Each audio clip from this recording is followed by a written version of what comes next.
You want to know the real top 13 teams in the country? Don't listen to the AP. Don't listen to the coaches poll. Don't listen to the fools on the major networks. You got it right here at Todd Talks College Football with my Baker's Dozen. That's right, the top 13 teams in the country coming at you with the real poll from a real fan who watches the real games on TV, in the stadium, wherever the hell I can. But I am watching not some AP voter who's watching one game and going home to their little wine and cheese party. No.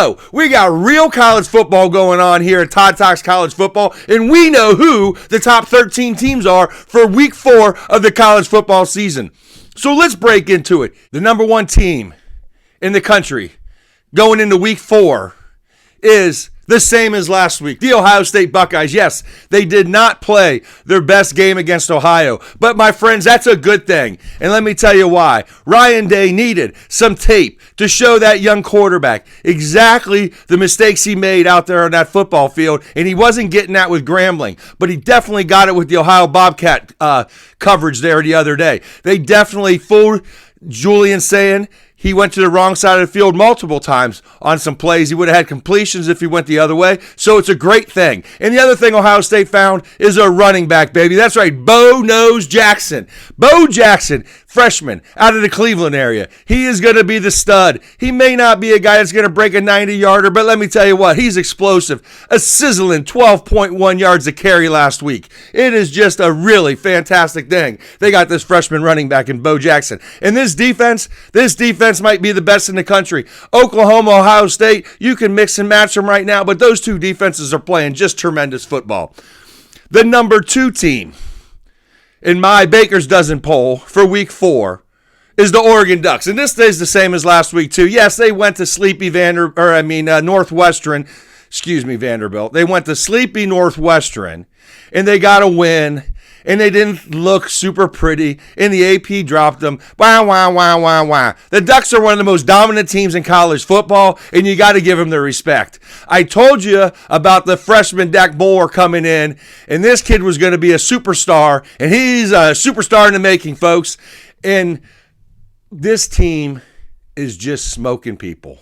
So be ready. The Oregon Ducks are definitely the number 2 team in the country. Let's move to the number 3 team in the country, and this team's moved up in my poll from last week, and that is the Miami Hurricanes, folks. I didn't have a lot of expectations exactly where Miami was going to be this year. I thought they were kind of being a 9-3 football team, but they're looking a whole hell of a lot better with that beatdown they put on South Florida last week. So that is a great thing for the Miami Hurricanes. Watch out. They got the Gators this week, and the Gators' defense is good. Don't get me wrong, but LSU's offense sucks. The Gators' defense isn't that good. It was LSU offense that was terrible last week. So I got Miami going to roll up some points on the Gators this week at home down there in Miami, and I'm moving them up 1 spot to number 3 in the country.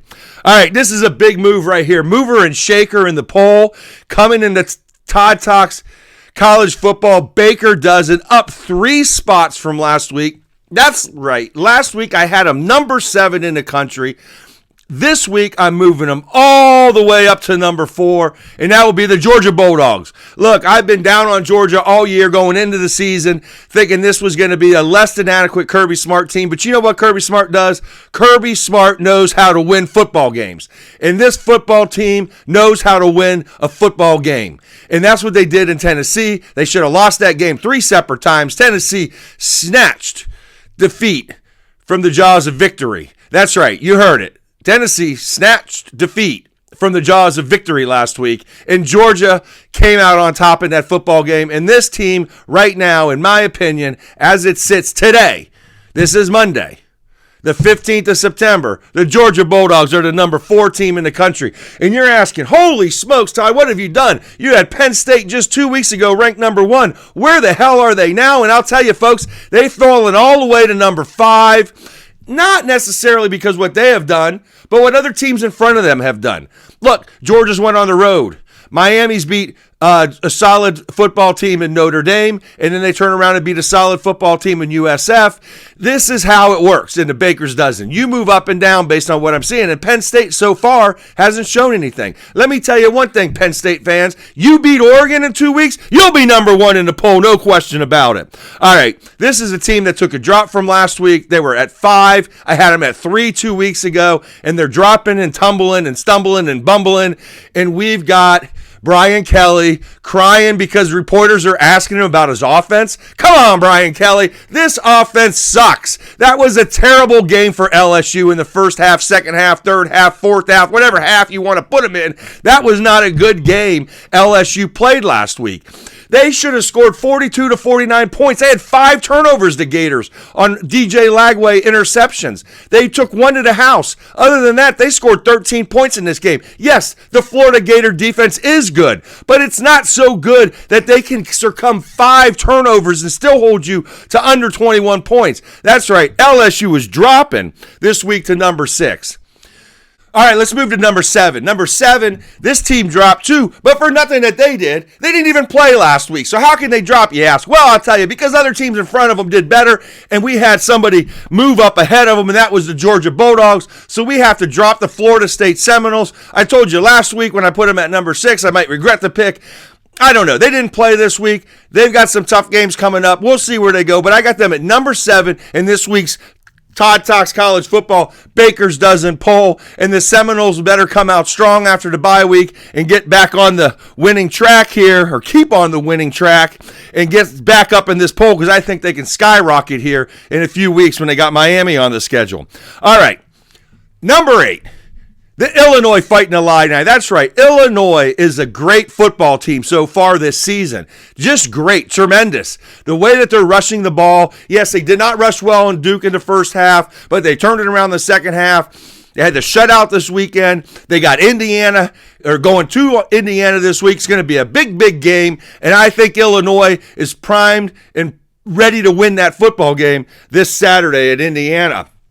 Moving up 3 spots to number 9. I told you earlier in this show that the Ohio State defense was top in the country. Well, I think Oklahoma's defense is right there with them, buddy. This is a hell of a defense. Just tremendous. Just a tremendous defense. They got John Mateer in the offense rocking and rolling. But really, Oklahoma's rolling on this defense, and they are up 3 spots from last week to number 9 in the country. That's right. Oklahoma, baby.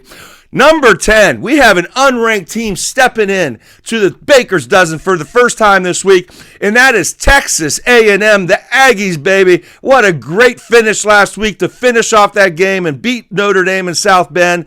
And I'll tell you, I'm not sure if Reed can play this well all year in the SEC, but he had a tremendous game last week in South Bend. And I really like what I saw from the Aggies. Now, again, we'll probably all regret this, because we all know the 9-4 Aggies, the 9-3 Aggies, the 10-2 Aggies, whatever the hell we want to call them, they're going to disappoint us. But so far, they're rocking and rolling, and I like what I'm seeing down there in Aggie land. All right.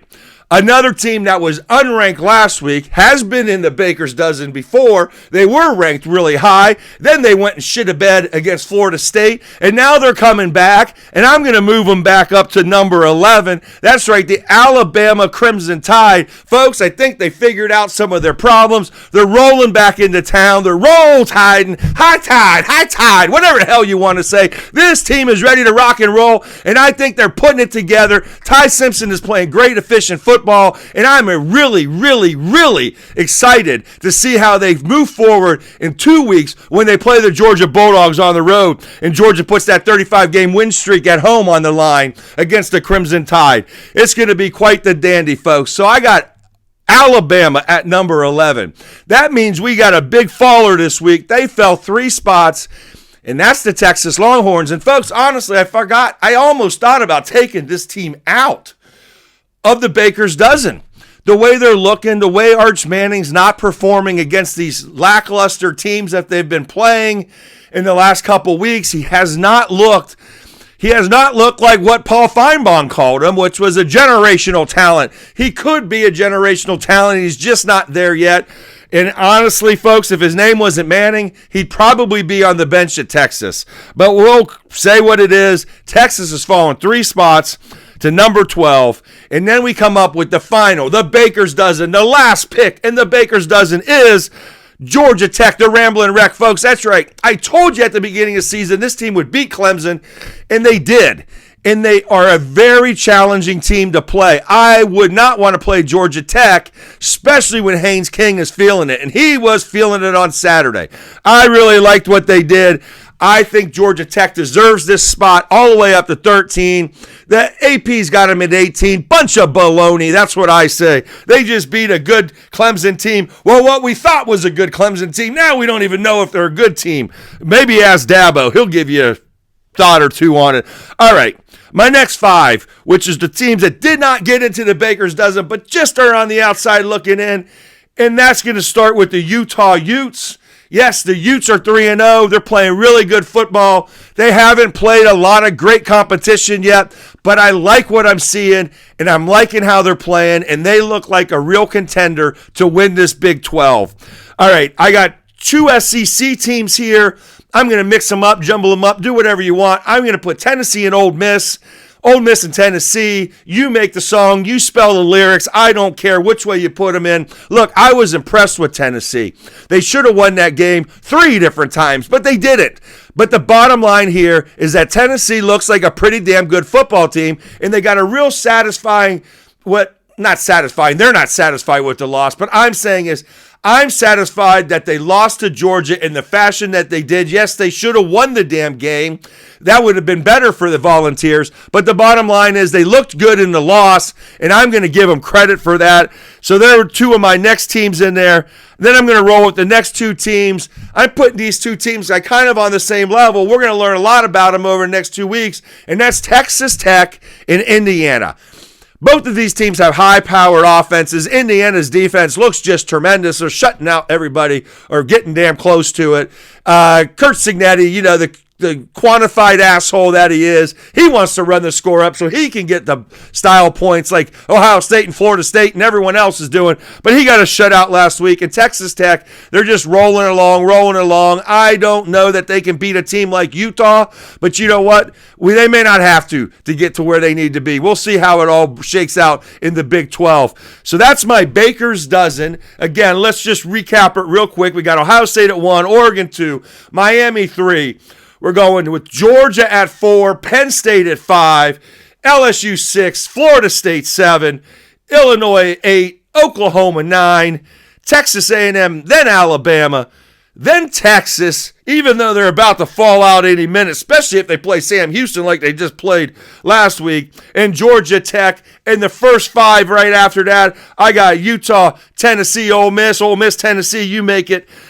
Texas Tech, and Indiana. That is a very strong poll right there, folks. I think we're about to see some major changes over the next 2 weeks. We'll see who can handle this schedule. We got Ohio State going to Washington in 2 weeks. We got Alabama and Georgia. We got Oregon and Penn State. And I got to tell you, if Oregon, the winner of that Oregon-Penn State game, could very well easily propel themselves back up to number 1 in just a couple weeks, because that's going to be a toughie, especially if Oregon can go in Happy Valley on their very first whiteout and get a win, which is a challenging experience, folks. All right. We will be here on Thursday with our weekly predictor show. It's going to be exciting. We're going to look at the top games and make some picks, but we're also going to give you some hotlines and tell you how I did last week. If you followed me last week, you made a little money, you lost a little money, but you know what? We got screwed by the refs and by some quarterback injuries and some other things. Bottom line is, be around on Thursday for the weekly predictor show. We'll be sending out some shorts and some TikToks to give you some of these opinions too. So keep an eye out everywhere you go, because remember, we're always talking college football here at Todd Talks College Football. So gather around in ALTT. We'll see you on Thursday.